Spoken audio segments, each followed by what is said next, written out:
being a dark-skinned actress and also being funny and maybe not being the ideal of what they thought funny girls looked like. Right. They didn't know what to do with me, and I got offered nothing after. Imagine the 90s TV nights filled with laughter, friendship, and unforgettable lines for millions. Living Single 1993 wasn't just a sitcom. It was family, culture, and representation at a time when that was rare. But behind the laughter were battles fans never saw, betrayals, sabotage, and sacrifices that nearly tore it apart. Decades later, the cast is finally revealing secrets that change everything you thought you knew. So stick around, because what the stars of Living Single just confessed will leave you shocked, proud, and maybe even a little angry. The genius behind it all was Yvette Lee Bozer, a 27-year-old writer with vision beyond her years. Having already sharpened her skills on a different world, she wanted to create something fresh, something that reflected her own circle of friends, ambitious, funny, stylish black professionals making their way in New York City. Out of that vision came Living Single, the story of 6 friends sharing a Brooklyn brownstone, balancing work, love, and friendship. When Fox finally greenlit the show, executives had their doubts. They didn't believe an all-black ensemble could carry prime time. Some even suggested diversifying the cast to make it more marketable. But Bozer refused. She pushed for authenticity and stayed true to her vision. That fight for identity set the tone for everything that followed.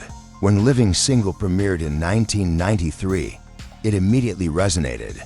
Queen Latifah anchored the show as Khadijah James, a determined magazine publisher and the glue of the group. Her quirky cousin Sinclair James, played by Kim Coles, brought innocence and laughs. Childhood friend Regin Hunter, portrayed by Kim Fields, gave sass and fashion flair. Across the hall lived Kyle Barker, the confident stockbroker played by TC Carson, and Overton Wakefield Jones, the lovable handyman played by John Henton. Completing the circle was Maxine Shaw, the fearless attorney brought to life by Erica Alexander. On screen, their chemistry was undeniable. It felt effortless, like they had known each other for years. But in truth, they were strangers thrown together, forced to create the illusion of lifelong friendship. What made it work was their talent and the real bonds that slowly formed, especially among the women. Yet even before the first episode aired, battles were already being fought. One of the biggest fights came over Maxine Shaw. Executives claimed she was too sharp, too outspoken, and wanted her gone. But Bozer wouldn't budge. She told them plainly, "If Max goes, I go." The network compromised. Max wouldn't live in the brownstone with the other women, but across the street, which is why she constantly made dramatic entrances, storming through the door. Fans adored it, never knowing it was born from a behind-the-scenes struggle to keep the character alive. The show became an instant hit, especially with Black and Latinx viewers who finally saw their lives reflected on television. But then, just 1 year later, in 1994, another show appeared on NBC. It was about 6 friends, all single, living in New York City, navigating love and careers. That show was Friends. The resemblance was impossible to ignore. Even the characters felt eerily similar. Sinclair James mirrored Phoebe Buffay. Regin Hunter shared striking traits with Rachel Green. Maxine Shaw's sharp ambition looked a lot like Monica Geller's competitive edge. Years later, Queen Latifah confirmed the suspicion when she revealed that Warren Littlefield, then president of NBC, had once been asked which show he wished he had on his network. His answer was Living Single. Not long after, Friends was born. Kim Coles later said bluntly, "Friends was 100,000% influenced by Living Single." The painful part wasn't just the similarities, it was the treatment.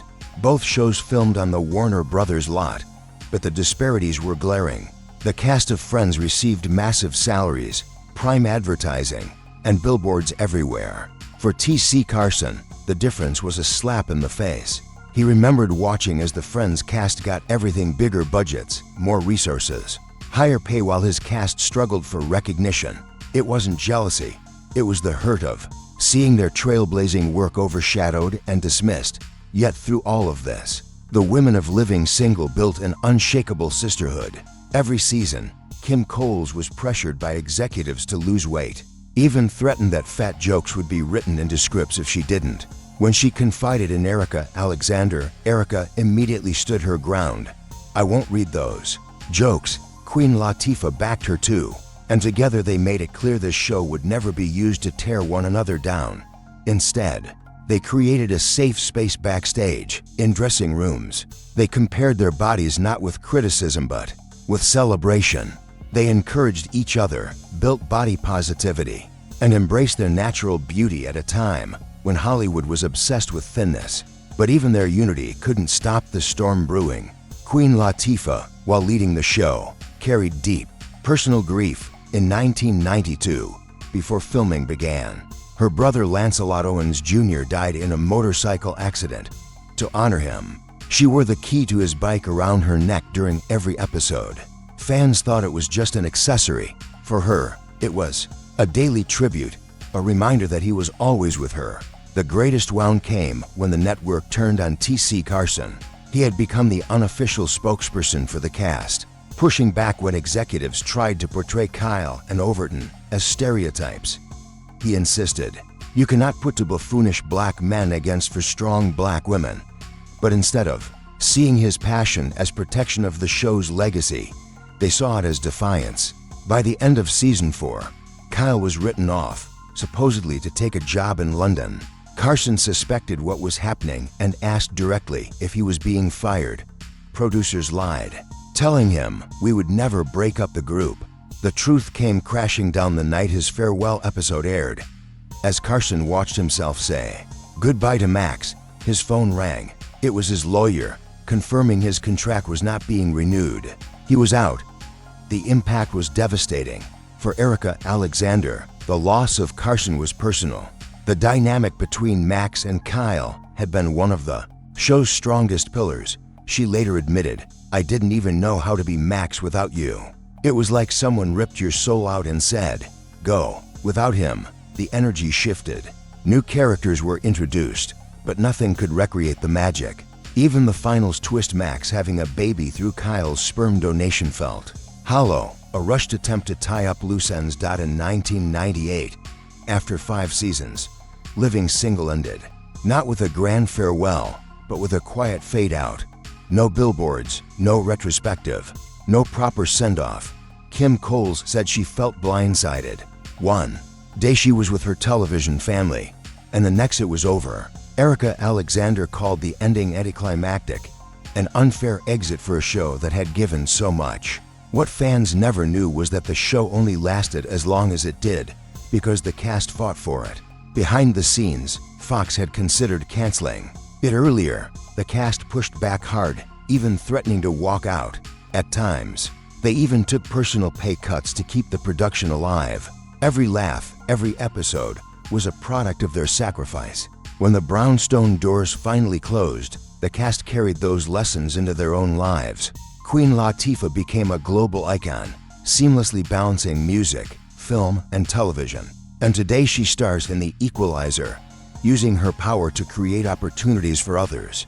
Kim Fields shifted into directing, later starring in The Upshaws on Netflix, while also becoming an entrepreneur. Kim Coles, after struggles with depression and finances, reinvented herself as a motivational speaker and author, launching her GIFTS movement to inspire others.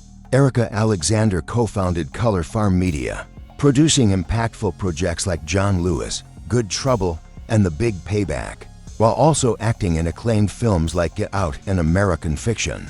TC Carson became a legendary voice actor, known for voicing Kratos in God of War and Mace Windu in Star Wars: The Clone Wars. While pursuing his passion for jazz, John Henton survived a near-fatal car accident in 2000 and returned to stand-up comedy, performing across the country. In 2018, fans got the reunion they had been waiting for when the cast of Living Single appeared on The Real. Seeing Khadijah, Max, Regin, Sinclair, and Overton together again brought waves of nostalgia and tears. Talk of a revival surfaced once more, with Queen Latifah hinting it could happen. Whether or not it ever returns, one truth remains: Living Single was the blueprint. Before Friends dominated the airwaves, before networks understood the value of diversity, Living Single had already proven it. It dared to center Black lives, friendships, and ambitions on prime time. It didn't just change television, so the next time you watch Living Single, remember you're not just watching a sitcom, you're witnessing history. If this story moved you, don't forget to like, share, and subscribe for more untold truths. Drop your thoughts in the comments, we'd love to hear from you. Thanks for watching.